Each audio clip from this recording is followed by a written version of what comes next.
Okay, we have Nolan Smith. He has a brief opening remark. My brief opening remarks is go Dogs. Okay, we are going to go to questions now. First question, we'll go right here in the second row on the end, and then we'll go to the middle. Joshua, WTBC in Chattanooga. Tell us about this defense. The headline we see is lost 8 starters from last year's squad. What do you see when you see this defense? I see a bunch of young guys that fly around and just excited to learn football, excited to be under Coach Smart. I mean, he done it for 10, 12 years at Bama, being a great DC. And I just think that's the ultimate reason why I also came back, is to, being able to learn from him and just take every day in as you can, one step at a time, and be where your feet are. That's another thing that we learn. Second row, right here in the middle. Anthony Patterson with the Atlanta Voice. Of course, you just talked about the reason you decided to come back to Georgia.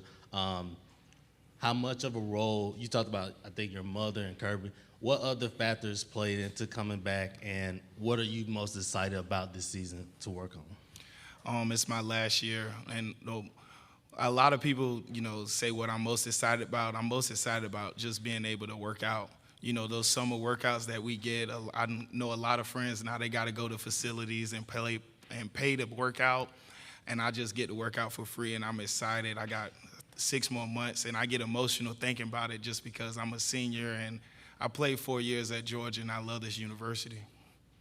To your right, third row. Cody Chaffetz, Fox 5 Atlanta.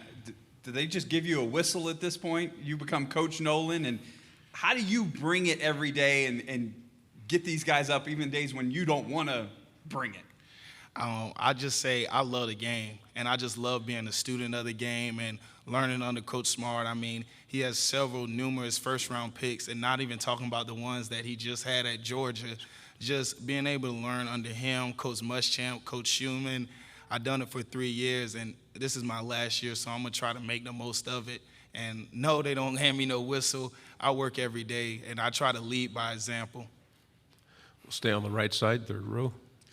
Coming off a national championship, how do you guys stay hungry and are focused on still getting better and just not becoming complacent?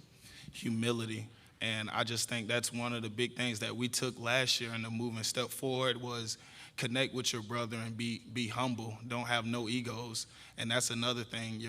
The past is your ego. We can't control last year. We can't do anything on last year. We can only look forward and be where our feet exactly are now. Right side, second row.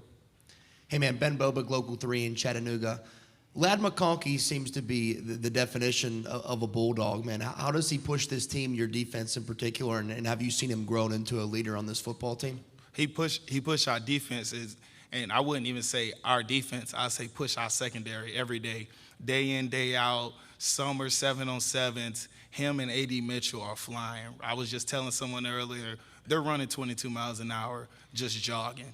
Post routes, skinny posts, skinny seams, them and Stetson, they're just, I think, electric. Electric on the field, electric off the field. They have a connection, and you can see it. In the back, in the aisle, to the left. Lance McCurley, Liquid County News. We know about Nolan, we know about you, other guys on the defensive line like Zion Logue, but how were some of those guys progressing, like Nazir Stackhouse, Pop, Tyrion Ingram Dawkins, and Jonathan Jefferson and Warren Brinson? Yeah, I just say a lot of people have worked in front of them, just like myself. Like I seen Aziz work in front of me for 2 years, and I just watched under him and just kept working. And you see someone else do it, so you know what it takes. They watch Jordan Davis and Vontae Wyatt work day in and day out on the small things, the footsteps, the right steps, the make sure you get across his face, and all those type of things that associate themselves with D-line. And once you see someone else do it, you can do it yourself. Back row on the aisle again. Wes Steiner with AL.com. Just in your opinion, what's the toughest stadium you've had to play in other than your own? Jordan-Hare. I think Auburn, a lot of people sleep on Auburn. When you go in Jordan-Hare, you better be ready to play football.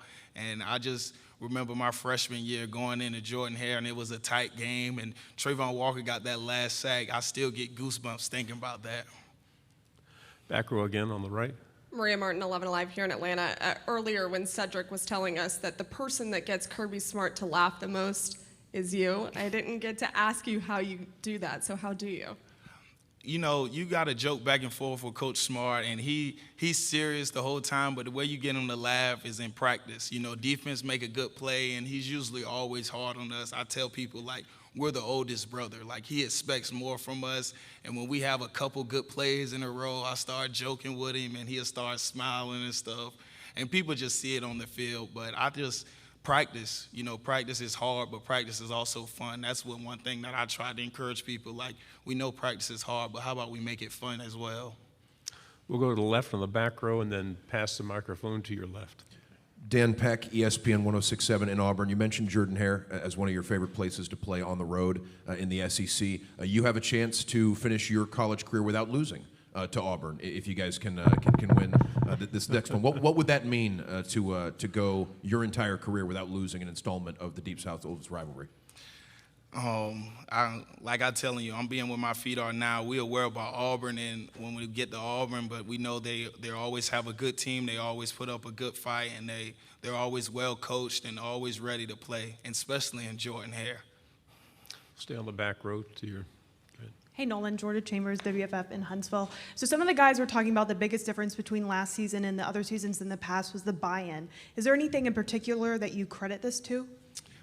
No, I say the buy-in is key. Once you have a bunch of guys that buy in and start pulling the rope in the same direction, as we say metaphorically, is you get a lot of guys want to pull that rope in that same direction, and a lot of guys telling people, hey man, that's not right. This is the right thing to do. This is the way to do things. This is the way we do things at Georgia. Two questions. First over here on the end, third row.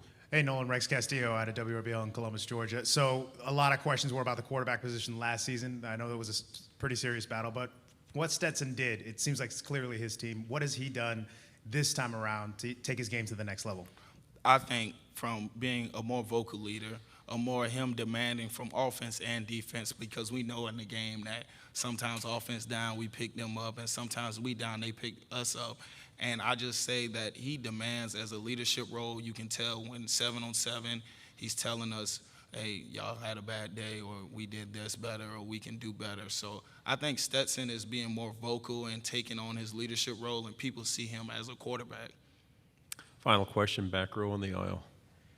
We saw a bull down in Milledgeville get not a parade, but he went back and visited. We saw Stetson go back to Pierce County and have a parade. Did you do anything special in Savannah?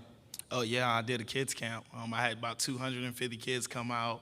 My kids camp was free.